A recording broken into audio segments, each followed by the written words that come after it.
नमस्कार दोस्तों, मैं हूं अब्दुल, ताजगंज का एक साधारण कारीगर। आज 20,000 मजदूरों के साथ हम लोग एक ऐसे मकबरे की नींव रख रहे हैं जो एक बादशाह की मोहब्बत की निशानी बनेगा। दुनिया इसे ताजमहल के नाम से जानेगी। दुनिया का 7वां अजूबा बनाने के बाद क्या सच में हमारे हाथ काट दिए जाएंगे? तो चलिए ताजमहल के निर्माण का ये सफर शुरू से शुरू करते हैं। कल्पना कीजिए एक ऐसा दौर जब हिंदुस्तान दुनिया का सबसे अमीर मुल्क था, जहां सोने की नदियां बहती थीं और पत्थरों में जन्नत उतारी जाती थी। ताजमहल, ये नाम सुनते ही आंखों के सामने वो सफेद महल उभर आता है जो यमुना के किनारे खड़ा होकर वक्त को भी चुनौती दे रहा है। दुनिया इसे ताजमहल कहती है, लेकिन इतिहास के पन्नों को अगर गौर से पढ़ा जाए तो ये सिर्फ एक इमारत नहीं, बल्कि पत्थर पर लिखा गया एक आंसू है जो वक्त के गाल पर जम गया है। लेकिन आज हम बात नहीं करेंगे सिर्फ प्यार की कहानी की। आज हम उतरेंगे उसके निर्माण के राज में। वो 22 साल की मेहनत, वो इंजीनियरिंग के चमत्कार, वो चुनौतियां जो नदी को हराती रहीं, जमीन को मोम की तरह गढ़ती रहीं। क्या आप जानते हैं कि इस सफेद पहाड़ को खड़ा करने के लिए हजारों हाथियों ने मार्च किया था? या कि इसके नीचे दफन वो नींव? क्या ताजमहल सिर्फ प्यार की निशानी है, या इसके तहखानों में मुगल सल्तनत के कुछ ऐसे काले सच दफन हैं जिन पर बात करने से आज भी इतिहासकार कतराते हैं? अगर आप तैयार हैं तो चलिए 1632 के उस आगरा में लौट चलें जहां एक बादशाह का जुनून पत्थरों को जीवंत करने लगा। और इस सफर में मेरे साथ बने रहें, क्योंकि ताजमहल का निर्माण सिर्फ एक इमारत नहीं बनाना था, ये था एक सपने को हकीकत में बदलना। सबसे पहले समझते हैं कि ताजमहल का जन्म कैसे हुआ। साल 1631 की वो दर्दनाक जून की सुबह, जब मुमताज महल ने अपने 14वें बच्चे को जन्म देते समय दम तोड़ा, शाहजहां ने वादा किया, एक ऐसा मकबरे का जो दुनिया ने कभी न देखा हो। लेकिन ये वादा सिर्फ भावनाओं का नहीं था, ये था एक महान निर्माण का ऐलान। 1632 में शाहजहां ने अपने आगरा के दरबार में बुलावा दिया। दुनिया भर से मास्टर आर्किटेक्ट्स आए, तुर्की से डोम के जानकार, फारस से बागीचों के डिजाइनर, इटली से पत्थर काटने के विशेषज्ञ और हिंदुस्तान के लोकल इंजीनियर्स। इनमें सबसे प्रमुख थे उस्ताद अहमद लाहौरी, जिन्हें मुख्य आर्किटेक्ट बनाया गया। लेकिन दोस्तों, ये किसी एक आदमी का कमाल नहीं था। मुगल रिकॉर्ड्स बताते हैं कि ये एक पूरी टीम का प्रयास था, जिसमें 30 से ज्यादा डिजाइनर शामिल थे। शाहजहां खुद इस प्रोजेक्ट के सुपरवाइजर बने। उन्होंने अपने पूर्वजों की इमारतों का अध्ययन किया। हुमायूं के मकबरे से उन्हें चारबाग स्टाइल का आइडिया मिला, वो 4 हिस्सों वाला बगीचा जो जन्नत का प्रतीक है। अकबर के सिकंदरा मकबरे से मीनारों की प्रेरणा ली गई जो इमारत को ऊंचाई देंगी।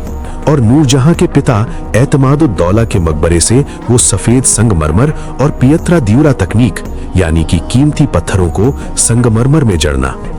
शाहजहां ने इन सब को मिलाकर एक ऐसा ब्लूप्रिंट तैयार किया जो सिमेट्री का चरम था।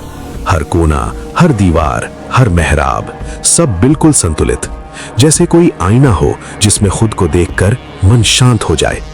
लेकिन दोस्तों, ये डिजाइन कागज पर आसान लगता है, हकीकत में इसे यमुना के किनारे उतारना वो था असली इम्तिहान। अब आते हैं सबसे बड़ी चुनौती पर, जगह। शाहजहां को यमुना नदी के दक्षिणी किनारे एक टुकड़ा पसंद आया। क्यों? क्योंकि आगरा किले की खिड़की से ये सीधा दिखाई देगा। लेकिन ये जमीन मुगल साम्राज्य की नहीं थी, ये जयपुर के राजा जय सिंह प्रथम की थी। इतिहास के कुछ लोग कहते हैं कि शाहजहां ने इसे जबरन छीन लिया, लेकिन दस्तावेज गवाही देते हैं कि ये एक निष्पक्ष सौदा था। बदले में शाहजहां ने राजा जय सिंह को आगरा शहर के बीचों बीच 4 विशाल हवेलियां दी। ये डील 1632 में ही फाइनल हो गई। लेकिन असली समस्या तो अब शुरू हुई। यमुना का किनारा दलदली था, नदी का पानी ऊपर नीचे होता रहता, और ये इमारत लाखों टन भारी, अगर नींव कमजोर पड़ी तो पूरा महल पानी में डूब जाता। कोई साधारण इंजीनियर होता तो जगह बदल देता, लेकिन शाहजहां की जिद थी यहीं बनेगा। तो मुगल इंजीनियरों ने एक ऐसी तकनीक अपनाई जो आज भी आधुनिक सिविल इंजीनियर्स को चकित कर देती है। इसे वेल फाउंडेशन कहा जाता है। उन्होंने नदी के किनारे गहरे गड्ढे खोदने शुरू किए, जैसे विशाल कुएं। हर कुएं की गहराई 50 फीट से ज्यादा। फिर इनमें लकड़ी के मजबूत प्लेटफॉर्म डाले गए ताकि पानी नीचे ना आए। उसके ऊपर चूने और ईंटों की परतें भरी गईं। कुल मिला के 12 से ज्यादा ऐसे कुएं बने जो इमारत का आधार बने। ये नींव इतनी मजबूत थी कि नदी की बाढ़ें भी इसे हिला न सकी। सोचिए दोस्तों, उस जमाने में न क्रेन थी न मशीनें, सिर्फ रस्सियां, पुलियां और हजारों मजदूरों की मेहनत। ये नींव तैयार करने में ही 2 साल लग गए। और जब ये तैयार हुई तो ऊपर का ढांचा खड़ा करने की बारी आई। ढांचा खड़ा करना वो तो जैसे पहाड़ चढ़ना था। ताजमहल का मुख्य गुंबद 240 फीट ऊंचा है और 4 मीनारे 140 फीट। इतना विशाल ढांचा कैसे बने? आम इमारतों में बांस की मचाने बांधी जाती हैं, लेकिन यहाँ बांस का वजन सहन ना होता, स्टील की खबर ही ना थी। तो इंजीनियरों ने एक अनोखा जुगाड़ निकाला। उन्होंने ईंटों की समानांतर दीवारें खड़ी की, यानी इमारत के साथ साथ एक और नकली ईंटों की संरचना बनाई। ये मचान इतनी ऊंची और चौड़ी हो गई कि मजदूर आसानी से ऊपर चढ़ सकें, भारी पत्थर खींच सकें। लेकिन जब मुख्य ढांचा बनकर तैयार हुआ तो समस्या आ गई। ये मचान हटाने में सालों लगने वाले थे। शाहजहां, जो मुमताज की याद में एक पल भी बर्बाद न करना चाहते थे, उन्होंने एक शाही फरमान जारी किया, जो कोई इन ईंटों को ले जाएगा वो ईंटें उसी की हो जाएंगी। उस दौर में ईंटें सोने जितनी कीमती थीं। रातों रात हजारों किसान और स्थानीय लोग उमड़ पड़े। सिर्फ एक रात में वो विशाल मचान गायब हो गई। ये था शाहजहां का स्मार्ट प्रबंधन, मेहनत को पुरस्कार देकर काम तेज करना। अब बारी थी असली सुंदरता की। ढांचा तैयार था, लेकिन ये अभी कच्चा ईंटों का ढेर था। इसे सफेद जन्नत बनाना था। सफेद संगमरमर ये ताजमहल की जान था। शाहजहां ने पूरे हिंदुस्तान की खाक छान ली, मध्य प्रदेश, गुजरात, हर जगह गए, लेकिन परफेक्ट सफेदी न मिली। आखिरकार राजस्थान के मकराना की खदानों में वो चमत्कार मिला। ये संगमरमर इतना सख्त था कि सदियों तक पीला न पड़े, इतना चमकदार कि सूरज की किरणें उसमें कैद हो जाए। लेकिन मकराना आगरा से 400 किलोमीटर दूर था। हजारों टन भारी चट्टानों को कैसे लाया जाए? उस वक्त न ट्रक थे न रेल, तो मुगलों ने एक पूरा लॉजिस्टिक साम्राज्य खड़ा कर दिया। लगभग 1000 हाथियों की फौज तैयार की गई। विशेष बैलगाड़ियां डिजाइन की गईं, जिनके पहिए इतने चौड़े और मजबूत थे कि रेगिस्तान की रेत में भी न धंसें। दिन रात ये काफिले चलते, एक चट्टान लाने में हफ्ते लगते। आगरा पहुंचने पर गुंबद की ऊंचाई तक पत्थर कैसे? इंजीनियरों ने 15 किलोमीटर लंबा मिट्टी का रैंप बनाया। यह रैंप इतना चिकना था कि बैलगाड़ियां और हाथी धीरे धीरे ऊपर चढ़ सके। ऊपर पहुंचकर पत्थरों को चाबुकों और रस्सियों से सही जगह फिट किया जाता। कुल मिलाकर 20,000 मजदूर दिन रात काम करते। उनके लिए ताजगंज नाम की बस्ती बसाई गई। घर, बाजार, मस्जिदें, सब कुछ। ये बस्ती आज भी आगरा में बसी हुई है, जैसे निर्माण की यादें जिंदा हों। लेकिन दोस्तों, सिर्फ सफेद संगमरमर से ताजमहल अधूरा था। शाहजहां चाहते थे कि ये आसमान का टुकड़ा लगे, तारों से जड़ा। इसलिए अपनाई गई पियत्रा द्योरा तकनीक। ये इतालवी स्टाइल थी, लेकिन मुगलों ने इसे परफेक्ट किया। संगमरमर की सतह पर महीन चाकू से फूल पत्तियों के डिजाइन उकेरे जाते, फिर कीमती पत्थरों को काटकर बिल्कुल फिट करके जड़ दिया जाता। कुल 28 प्रकार के पत्थर यूज हुए। नीला लापिस लाजुली अफगानिस्तान से आया, जो आकाश का रंग देता है। फिरोजा तिब्बत से, जो हरे फूलों को जान डालता है। जेड और क्रिस्टल चीन से, जो चमक बढ़ाते हैं। कार्नेलियन अरब से, लालिमा के लिए। जैस्पर पंजाब से और नीलम श्रीलंका से। शाहजहां ने अपने दूत दुनिया भर में भेजे। व्यापारिक रास्तों से ये पत्थर मंगवाए गए। दीवारों पर जड़ने के बाद ये डिजाइन इतने जीवंत लगते कि लगता जैसे फूल खिल रहे हों। लेकिन ये सिर्फ सजावट नहीं थी, ये थी ऑप्टिकल जीनियस। मुगल आर्किटेक्ट्स जानते थे कि आंखें धोखा खा सकती हैं, इसलिए चारों मीनारें थोड़ी बाहर की तरफ झुकी हुई हैं। दूर से देखें तो सीधी लगेंगी, अगर सीधी होती तो परसेप्शन से लगता कि गुंबद पर गिर रही हैं। साथ ही भूकंप आने पर ये मीनारें बाहर गिरेंगी, मुख्य इमारत को बचाएंगी।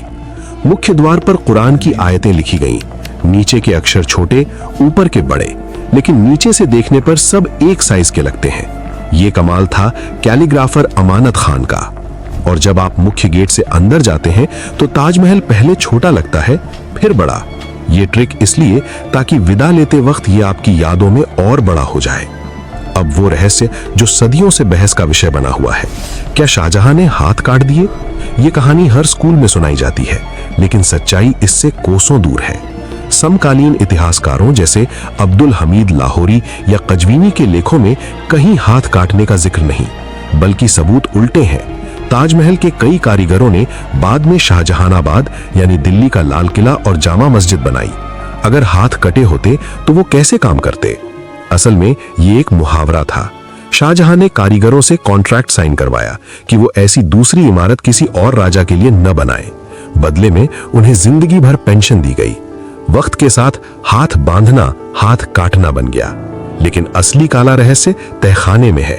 ताजमहल के चबूतरे के नीचे यमुना की तरफ 22 कमरे हैं, दरवाजे ताले लगे, जालियां बंद।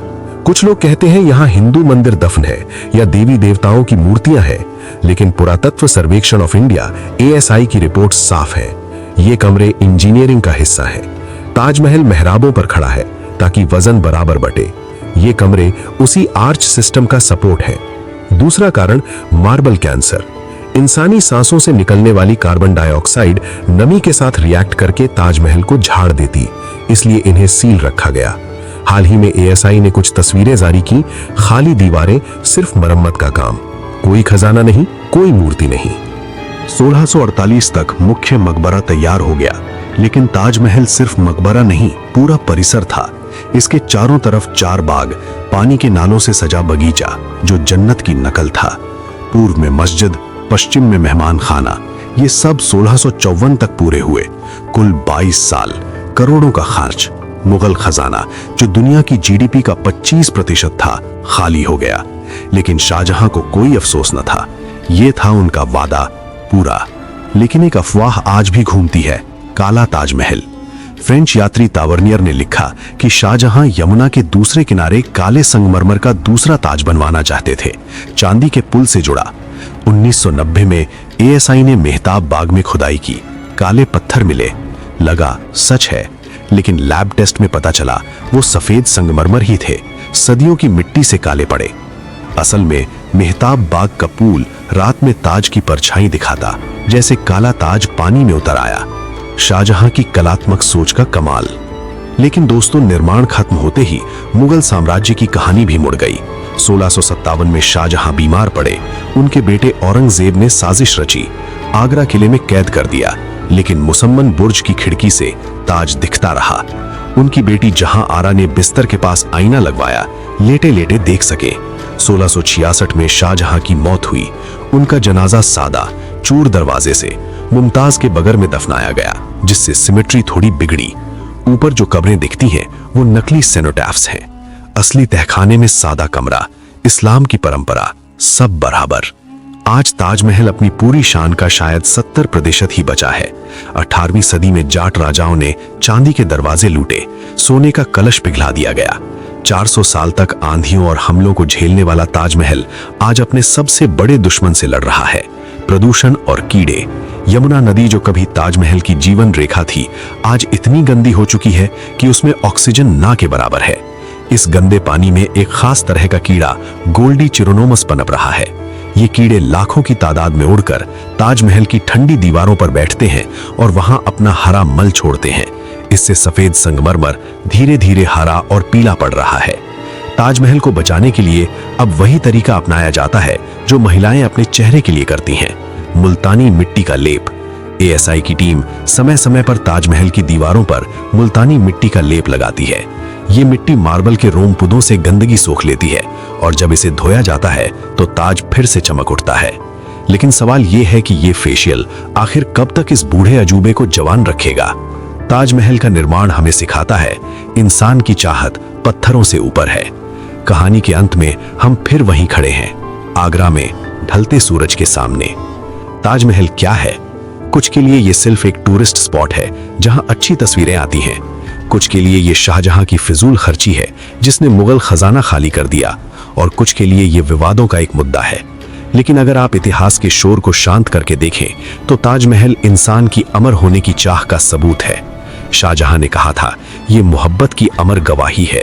रविंद्रनाथ टैगोर बोले, एक आंसू जो वक्त के गाल पर थम गया।